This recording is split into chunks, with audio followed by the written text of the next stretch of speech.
Ini pintu rolling ini dulu saya beli sekalian pemasangan bersih ya, itu sekitar kurang lebih adalah 5 juta. Kali ini saya beli second ya dengan harga 800.000 teman-teman ya. Saya lihat ini.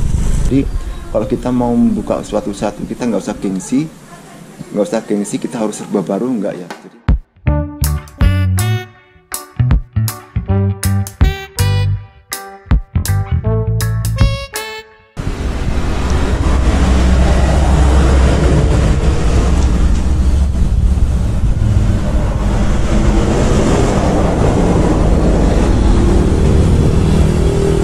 halo teman-teman YouTuber di seluruh dunia ya, ketemu lagi dengan channelnya Mas Ragil ya, channel yang membahas tentang bagaimana kita berwirausaha di desa teman-teman ya.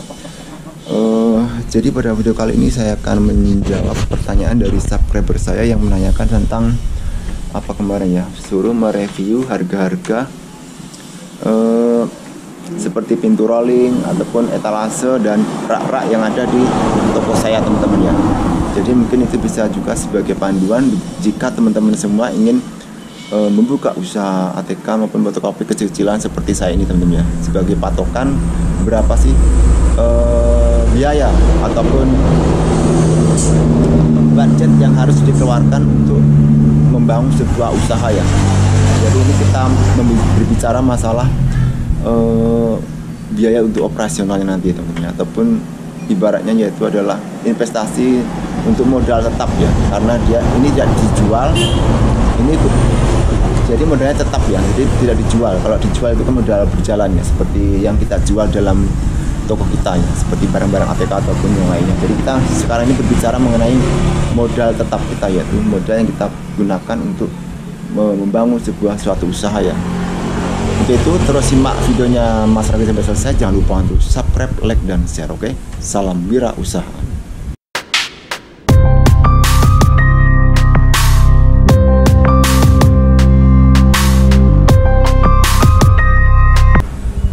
Nah teman-teman semua ya, seperti yang saya sudah jelaskan di awal tadi, bahwasanya saya akan mereview daftar ataupun harga-harga yang modal tetap saya yang saya pakai dalam membuka usaha fotokopi. Kita mulai dari rolling dulu teman ya, pintu rolling. Ini pintu rolling ini dulu saya beli sekalian pemasangan bersih ya, itu sekitar kurang lebih adalah 5 juta teman-teman ya. Jadi ini pintunya yang modelnya tebal teman-teman ya, ini agak tebal, jadi dia bagus ya. Kalau yang di sebelah sini, kalau yang sebelah sini ini agak tipis teman-teman. Ini kemarin nggak salah 3 juta. Yang tipis ini 3 juta. Kemudian yang tebal yang ada di fotokopian ya, yang ini 3 juta, yang ini 5 juta teman-teman ya. Yang ini 5 juta. Ini karena agak tebal, jadi agak lebih kuat ya. Ini 5 juta teman-teman ya. Kemudian untuk stylingnya, styling ini teman-teman ya, ini saya belinya itu second teman-teman ya. Jadi kalau kita mau membuka suatu saat kita nggak usah gengsi, kita harus serba baru enggak ya. Jadi nggak harus seperti itu, kita harus semua serba baru, styling baru, rak baru, pintu baru, itu nggak mesti harus serba baru ya. Jadi kita manfaatkan dengan kesempatan dan sesuai dengan modal kita ya. Kalau kita membeli yang baru-baru, otomatis kita juga akan melakukan biaya untuk modal kita membuka usaha nanti ya teman-teman ya. Tapi kalau kita bisa memanfaatkan barang-barang yang ada, itu kita bisa menekan biaya modal kita ya.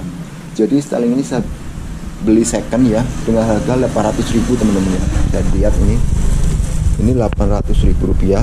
Ini ukurannya panjangnya adalah 1,5 meter kalau nggak salah. 2 meter apa 1,5 meter ini? Sekitar 2 meter teman-teman ya, sekitar 2 meter. Jadi panjangnya ini sekitar 2 meter, tingginya sekitar 1 meteran ini tingginya. Nah, ini saya beli dengan harga 800.000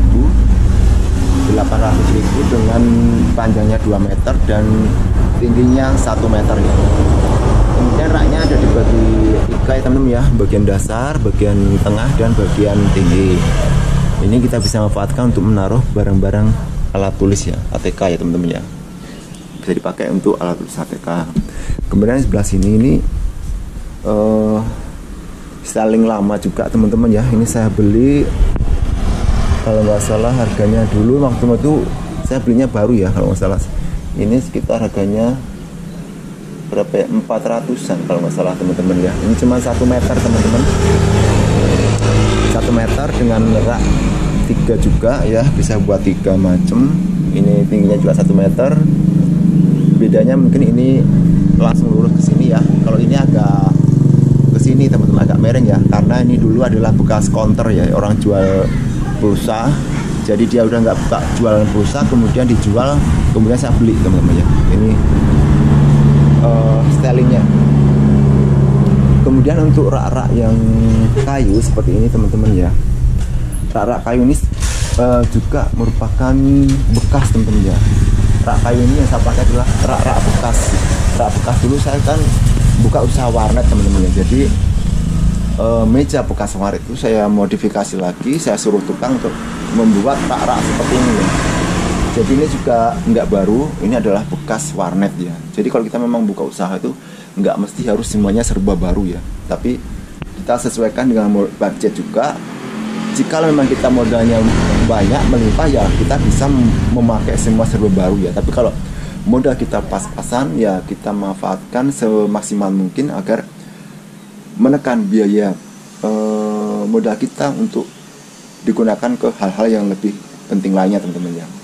Jadi kita bisa manfaatkan hal-hal yang walaupun dia bekas tapi masih bisa dipakai, masih layak pakai teman-teman. Jadi ini dulu adalah bekas bekas meja warnet, kemudian saya modifikasi lagi menjadi rak-rak seperti ini. Kalau dihitung-hitung kemarin ya teman-teman ya, untuk biaya meja warnet itu berkisar, itu rak-rak kemarin, bukan ini teman-teman, modifikasi antara meja warnet dan juga rak-rak juga teman-teman. Dulu juga ada yang udah jadi rak, ada juga yang bekas meja warnet teman-teman ya. Oke, jadi ini sekitar kurang lebih teman-teman ya, kalau dikalkulasikan semuanya rak-rak kayu ini adalah kurang lebih sekitar 6 kayaknya teman-teman ya, 6 jutaan.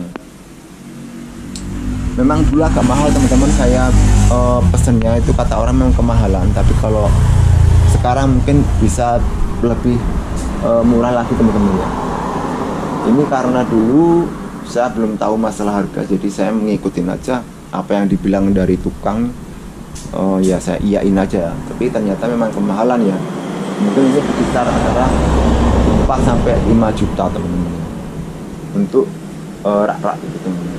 Kemudian untuk meja kasir, ini meja kasirnya seperti ini teman-teman ya, saya sederhana.